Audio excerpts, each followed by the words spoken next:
Commentaire de saint Thomas d'Aquin sur l'Épître aux Éphésiens, chapitre 3e, verset 19, suite. Dieu était en Jésus-Christ, se réconciliant le monde. On peut encore expliquer ce passage comme s'il disait, en le rapportant à la perfection de notre charité, « Soyez forts, en sorte qu'étant enracinés et fondés dans la charité, vous puissiez comprendre, et non pas seulement connaître, avec tous les saints, puisque le don de la charité est commun à tous, personne ne pouvant être saint sans la charité, comme il est dit ci-après au verset 2. Vous, du chapitre 5. Vous puissiez, dis-je, comprendre quelle est la largeur, à savoir de la charité qui s'étend jusqu'aux ennemis. Confère, psaume 118, verset 96, « Votre commandement est d'une étendue infinie. » Car cette charité est large dans son extension. Confère, psaume 17, verset 20, « Le Seigneur m'a retiré, mis au large. » Sa longueur peut se reconnaître dans sa persévérance, car elle ne cesse pas.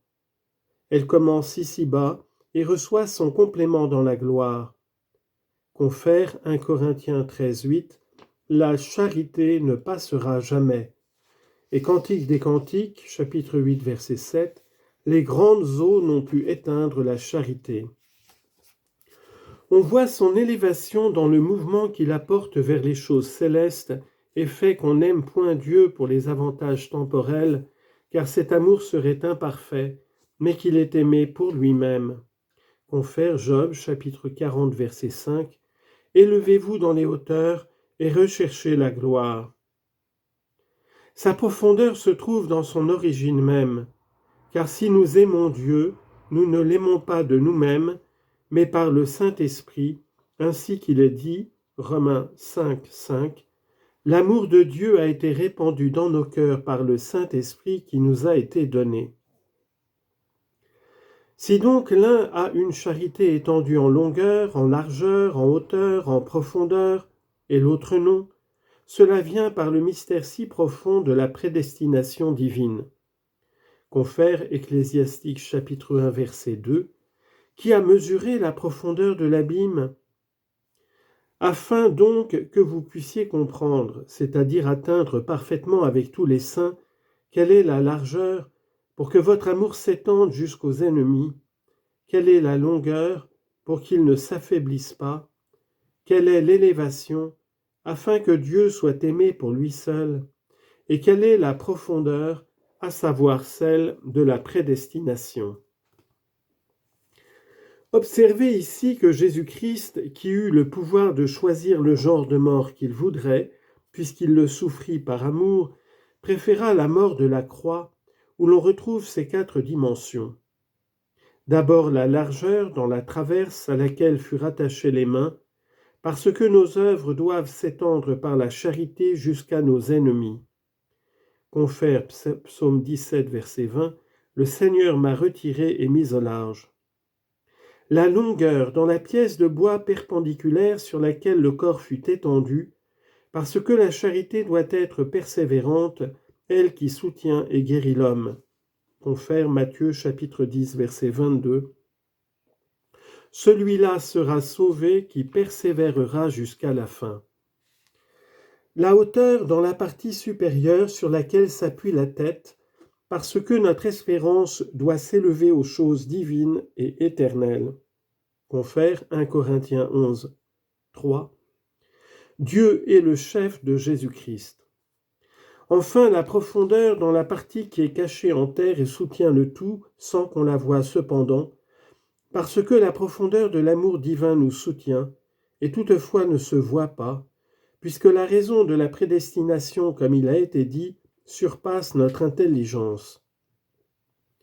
Ainsi, nous devons comprendre l'efficacité de notre charité et celle de Jésus-Christ, et connaître encore l'amour de Jésus-Christ qui surpasse toute science, c'est-à-dire toute science humaine, car nul ne peut savoir combien Jésus-Christ nous a aimés, ni même connaître sa charité, de cette connaissance que l'on ne peut avoir qu'avec la science de Jésus-Christ, je veux dire, cette charité suréminente à toute autre charité qui est sans la science.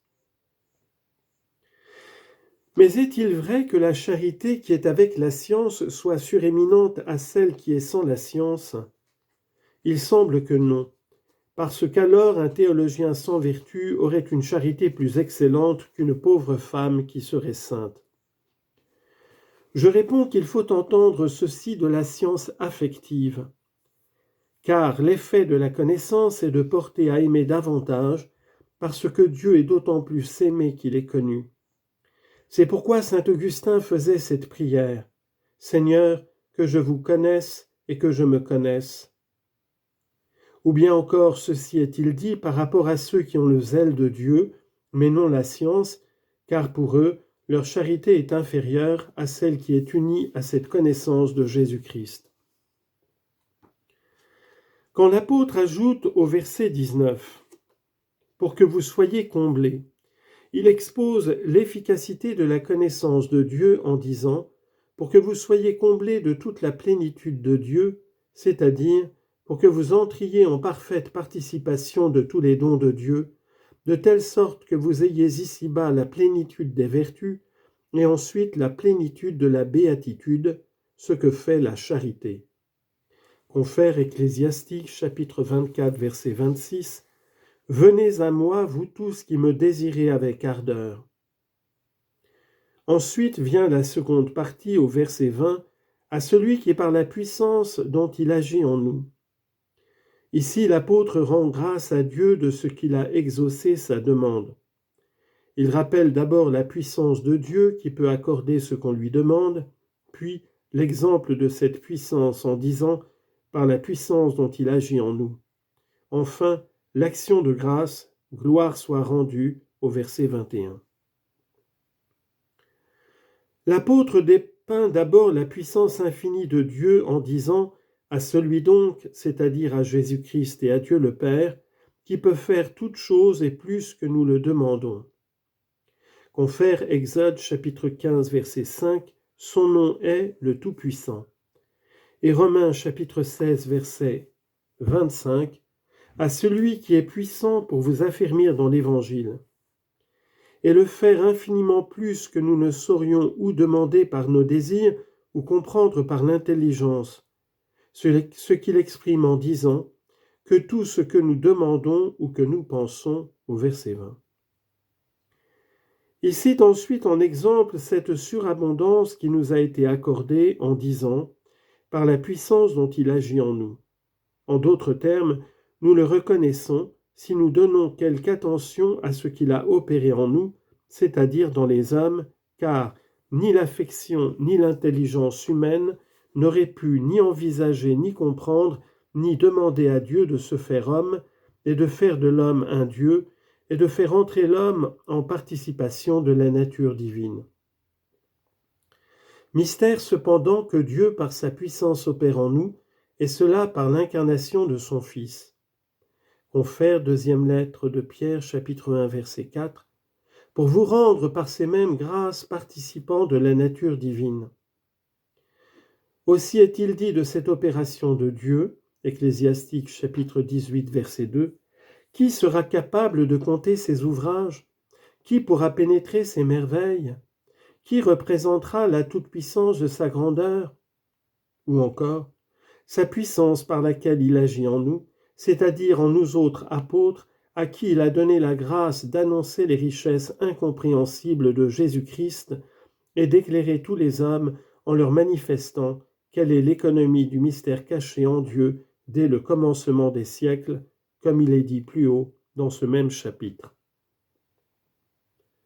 Enfin, l'objet de son action de grâce, c'est le double bienfait que Dieu nous a accordé. Le premier est l'établissement de l'Église, le second, l'incarnation de son Fils. Il dit donc au verset 21 qu'à lui, c'est-à-dire à Dieu le Père, la gloire, suppléée, soit rendue dans l'Église, c'est-à-dire pour les merveilles qu'il a opérées dans cette Église qu'il a établie. Voilà pour le premier bienfait. En Jésus-Christ, c'est-à-dire par Jésus-Christ ou pour Jésus-Christ qu'il nous a donné. Qu'à lui, dis-je, soit la gloire, pour qu'il apparaisse glorieux, non seulement dans le temps présent, mais dans la succession de tous les âges des siècles et des siècles, c'est-à-dire du siècle qui les contient tous.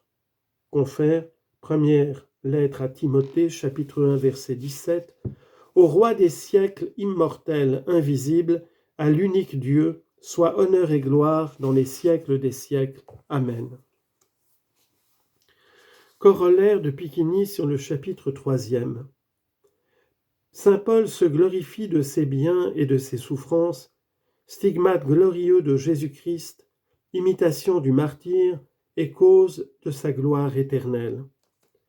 Comprendre par la foi que les souffrances rendent semblables à Jésus-Christ, qu'elles font participer à sa passion et par suite à sa gloire. La lumière s'est faite sur nous plus abondamment que sur les hommes les plus éclairés de l'Ancien Testament. Aimer, bénir, louer Dieu pour cette grâce et s'en servir pour accomplir plus parfaitement sa volonté. Saint Paul se fait le plus petit entre les petits, limité d'autant plus qu'on est élevé parmi les hommes. C'est surtout le devoir des pasteurs et des prédicateurs.